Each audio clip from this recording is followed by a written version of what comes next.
Hello, everyone, and welcome to the Lesbian Talk Shows for Love and Money. I'm your host, Rady Magden, and today we have a very exciting guest, Arizona Tape. Thank you so much for agreeing to be on the show with us today. Hello, everyone. It's lovely to be here. We met on Facebook and had a bit of an email correspondence about some of the stuff we wanted to talk about. But as I was doing a little bit of Google snooping prior to our interview, one of the things I noticed was your books have such interesting titles. Oh, thank you. I was hoping you could talk about how you come up with titles for your work and how that helps your sales and your advertising. Okay, to be perfectly honest, usually I come up with an idea to a story and I give it a working title, like just something random, what it's really about. For instance, the love pill is started from the idea of what is if you had a pill that could create love, and the title just stuck. And usually, if it's not obvious like that, I try to build my story so that in the end the title comes back or it becomes clear what it really meant all along. And it's been working out for me. I usually also do some little stalking if somebody else has the same title, but most of the time it's not. So Yeah, the one that really stuck out to me, besides the love pill, which definitely did, was Your Own Human. Yes. Like, that's such a great title, and I have such trouble with titles, so, like, you're a bit of an inspiration to me, and, like, Aw. I just pulled them up to look and see if I forgot any, and Merry fucking Christmas is great. Yes. That's so clever. Yeah, I like puns, and I like things that are both very clear what they are about, but on the same time a bit bizarre, maybe. Could you talk a little bit about what Your Own Human is about, just for the curiosity of my Okay. listeners? So Your Own Human is the second book to My Own Human, and they are about a dystopian world where there are only vampires. And the main character, Adriana, meets, surprise, a human, which is completely rare, and they're supposed to be extinct. And it's really a bit of a dance between how do I treat this human? How different are they from us? What is going on with them? Why are they gone? Because she's very interested. And so the first book is all about the vampire stuff, and then in Your Own Human, it's all about the human part of it. And so those two kind of fall in love in their journey, which they're not supposed to, but they do. And I don't know, I thought the title just, for me, was super obvious because Heather, the second main character, she was always Adriana's human. And that's what I originally thought the title referenced to, but then because of the plot twists, it turns out to be something a little different. But I'm not going to spoil that. That's fascinating. I love the idea because in media, vampires are always portrayed as like these mysterious, rare beings, and in this case, like they're the primary life form on Earth, and then the human is the rare, mysterious being. Yes, exactly. So that's really great. Okay, so do you think your titles have an impact on your sales? Have you noticed that the title itself can generate interest among readers who might not be familiar with you? That's a good question. I mean, titles are everything, and I feel that in some genres, it's quite expected to follow a certain pattern of titles, and I think that's really great because it tells the readers very clearly what they can expect. But I think at the same time, it makes a title sometimes very easily forgettable, or for people to be confused with other similar titles. Like, there are only so many words for spellcaster or for like sword or something, so they're all just variations on the same theme, and it's hard for readers to remember, I think. But then when it comes to my titles, because I think they're so different and sometimes maybe not what you'd expect a perfect title to be, it sticks a little bit better. I'm just going to keep using my titles in the way that I like. Well, it certainly got me interested. So, aside from the title, when you have a new release, what is the first thing you do to start promoting it? Like, you've just put a book out. What are the things on your checklist to make sure the word gets out? Posting in my Facebook reader group to let them know that a book has come out. I usually have a newsletter scheduled to my subscribers to give them a nudge that they can start purchasing the book. Apart from that, depending on the promotions that are available at the time, I'll have booked some of the promotions on either the genre or the FF websites that I know, so that they also send out newsletters to their readers, and making graphics to post in the appropriate groups on Facebook too. Before we sat down for this talk, we were discussing BookBub a little bit Yes. and how you've used BookBub promotions in the past and you're going to use one coming up. Could you tell us a little bit about your experience with BookBub and how it went and whether you think it was effective and Yes, how to certainly. make a good BookBub? So far my experience with BookBub has been very good. Um, I found I find it very nice that they have an LGBT category, which means that I feel safe promoting my LGBT books to the readers. Like, I don't know what genres they're like, if they want something romantic or something more fantasy, but I do know that if I send it out to those people, that I won't get any like clashback from them going, "Oh my god, your main character is gay," and I did not care for that. Like, I really want to avoid that, and in the same time, I like reaching people that are looking for more LGBT books because there aren't that many out there.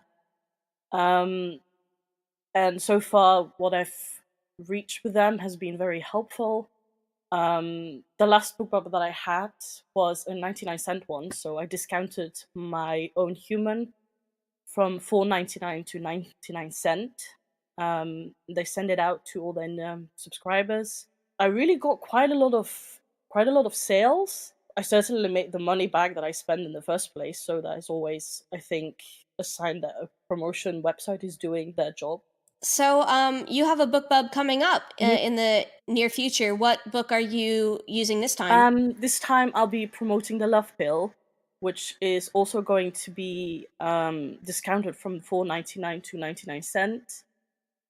Is going to be sent out to everyone, so everyone in America, everyone in Canada, I believe, Australia, and India. I don't really know what their countries are, but it's going to be discounted I think you everywhere. got it. Yeah. And because I'm wide, it's going to be free on Amazon, on Kobo, on iTunes, everywhere. You're listening to The Lesbian Talk Show. TheLesbianTalkShow.com, your hub of podcast information. So let's talk about your decision to publish wide, because this is like a different strategy that authors go different ways on, whether to go wide or to put all your eggs in the Amazon basket. Yes. What appeals to you about going wide on the other stores like Kobo and Smashwords and those other websites? I think from what I've seen personally, because there is a rather small amount of LGBT books out there, readers are more likely to want to buy something. Certainly, if there's something they like, and because not everyone can always buy on Amazon or can or wants to be in Kindle Unlimited, I feel like offering them the choice to have it on available on different retailers is just something that I think helps not just me reach different people and more people, but also be available for them. I want them to read my books. I want to find them, and I want to make it easy for them to read the stories that I'm writing. That's excellent. I mean, I have a lot of respect for authors who do everything in the Amazon basket and they're very good at what they do. But for me personally, I've found success in publishing wide. So making books more accessible to more people like helps in a genre like lesfic. Yes, agreed. I started out in KU, and I didn't do badly. On the contrary, it was actually really good. But for me personally, I didn't like putting all my eggs in one basket because the market is so fluctuating all the time. something can just change in the blink of an eye, something can happen, and then you just set back completely because you are just publishing on one retailer. So for me, it's also a sense of security to know that if something happens somewhere, I still have all the other retailers out there that will still sell my book, that I'll still be able to reach my readers, and keep publishing my stories. So, a lot of your books that have been published are connected to one another. They're Yes. set in the same universe or they're direct sequels. Yes. Do you think that interconnecting your work that way is a way to get people more invested in you as an author and try more of your work? Has it been a successful promotional tool to write that way? It has for me. It's one of the things that I learned from one of my very good friends, Laura Greenwood. She is amazing at interconnecting her series. And from what I've found is people usually don't really mind who the side characters are, whether those are people that will appear in other books or not. Usually, it doesn't really matter unless they really like them, unless they really like my writing style, unless this particular character just tweaks their interest. And so I've been building around the concept that if somebody's even appears in my books, maybe they're interesting enough to have their own stories. I mean, everyone has their own story, even if they're just a side character. And sometimes I just fall down the rabbit hole and write a book for them. I've never thought of it that way. Like, it doesn't bother the people who aren't that invested, but for the people who are really invested, it's like a wonderful treat for them. Yeah, it's like an Easter egg. It's like a cameo. And if they want to read more, they don't have to start with a stranger.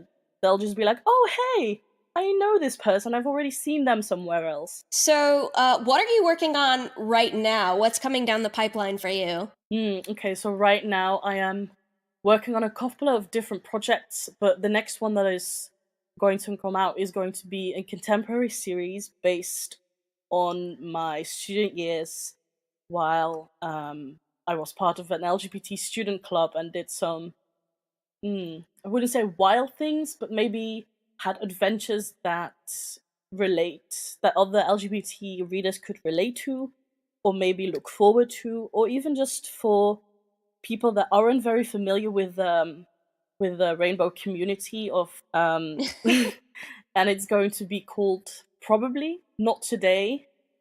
It's Friends with Benefits to Lovers story between Harper and Nix, who happen to meet in a student club, and they're just trying to give some sense to a confusing relationship, to define what they're doing, who they are to each other, what they want from life. They're both coming out of bad relationships, so they're very careful. They're very much finding the line between friendship and a relationship, which is always a little blurred when you're into someone of the same sex. That is extraordinarily true. Those lines can very often be blurred. I think that makes it very relatable.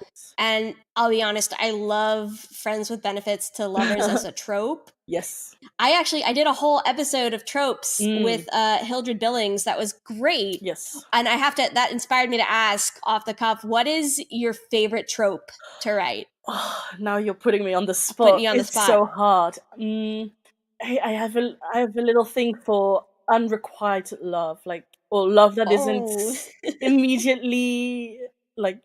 I do love insta love and I love soulmates, but I like when there's a bit of struggle, when one of them is resistant to the other person or the idea, or just either the idea of the relationship or the idea of a relationship. I like a little bit of yes, no, yes, no. It creates such nice tensions and the yearning and the anticipation, and you can't beat that. I think the readers appreciate it too. So you're not alone. You're not alone. I mean, okay. Well, thank you so very much for agreeing to be on the show. This was a great conversation. Me. It was really fun. I was really pleased to sit down and talk to you, and I feel like I am inspired to add more Easter eggs in my own stories and to come up with better titles because it's so hard. All right, you can always ask me for help. I might take you up on that. You should. Okay. Thank you so much. Thank you. You've been listening to the Lesbian Talk Shows for Love and Money with Rae D. Magden, where we interviewed Arizona Tape about her amazing work. There will be links in the show notes so you can check out her work for yourself. If you like this podcast, please check out the Lesbian Talk Show's Facebook group, where you can continue the conversation with other fans. Also, you should look at our Patreon page, where you can support the Lesbian Talk Show's endeavors.